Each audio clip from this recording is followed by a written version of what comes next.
I scan every car before I buy it. And while one code doesn't automatically make a car bad, there are a handful of codes that immediately change how I value a car or whether I buy it at all. These are the 5 codes that make me slow down or walk away. All right, so our first code today is going to be anything related to any misfires at all, okay? Random multiple misfires is automatically a no-go. Do not even try to go down that rabbit hole, okay? Like anything along the lines of a PO300, okay? Most people think it could be simple, think it could be just ignition coils or plugs, or it could be compression problems, timing issues, major engine damage, such as like a head gasket in its earliest phase, and just dripping small amounts of coolant where it shouldn't be. So, I'm not buying a mystery, okay? I need to know what I got. So, number 2 is going to be anything related to the timing, okay? I bought a lot of Japanese vehicles, and what I would always see on Honda CR-Vs is cam codes, okay? That is related to your timing. Your cam code is like over advanced or anything related to the timing, okay?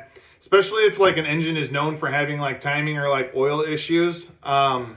Believe it or not, I've seen a lot of Honda K24 2.4 liters that are in a lot of CR-Vs and a lot of other cars that you see anything cam code related or crankshaft position sensor related, anything in a P0011, P0014. It's definitely, most people think it could be like an oil control valve, it could be a VVT actuator, but most of the time it's actually the timing components are actually stretched. This code right here means that like I'm gonna slow way down. Like with these codes, unless I have a mechanic that can do a full timing job along with like a water pump, etc., for a very low cost, not gonna go ahead and go for these. However, these are cars that you can get for anywhere from $1,000 to $2,000 cheaper, okay?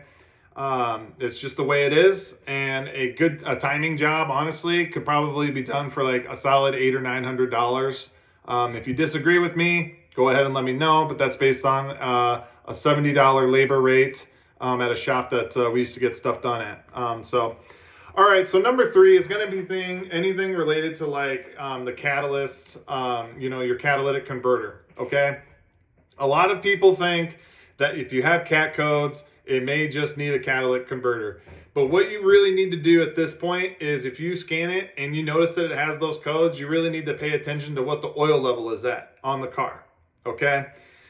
If the oil level is, anywhere from a quart or more low, that's actually probably a pretty good sign that the vehicle burns oil, and you need to pay attention to that, okay?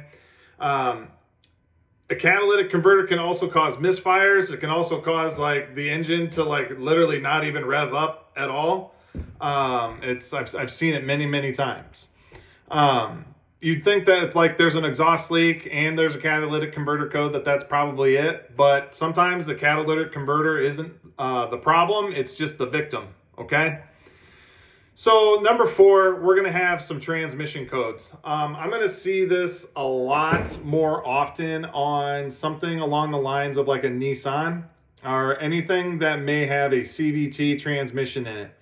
If you have transmission codes on an automatic transmission, there's many examples, you should probably walk away, okay? Unless you are specialized in replacing torque converters and stuff like that, it's just not ideal. So there's not a specific code. I'm just saying that if there's anything transmission related, it's probably not a good idea to entertain it, okay? Even if it runs good for you and it runs good for the customer on the test drive, what are you setting your customers up for? So, all right, so the last one here is going to be anything like related to the engine and its mechanical correlation, okay? A P0016 and a P0017. This one's pretty scary, and I touched on it before, but this is like anything crank or cam related, timing belt, this stuff, absolutely walk away from, okay? Sometimes people will think that it's just a solenoid that needs to be replaced on the engine. I can absolutely speak and attest to this. I knew the whole time that it needed new timing. It wasn't a car that I bought. I'm not throwing shade on who bought it, but I'm just saying that when it has those codes, you definitely need to do the timing, because it's not if, it's when. So, all right, ladies and gentlemen, remember, I don't buy codes, I buy risk, okay?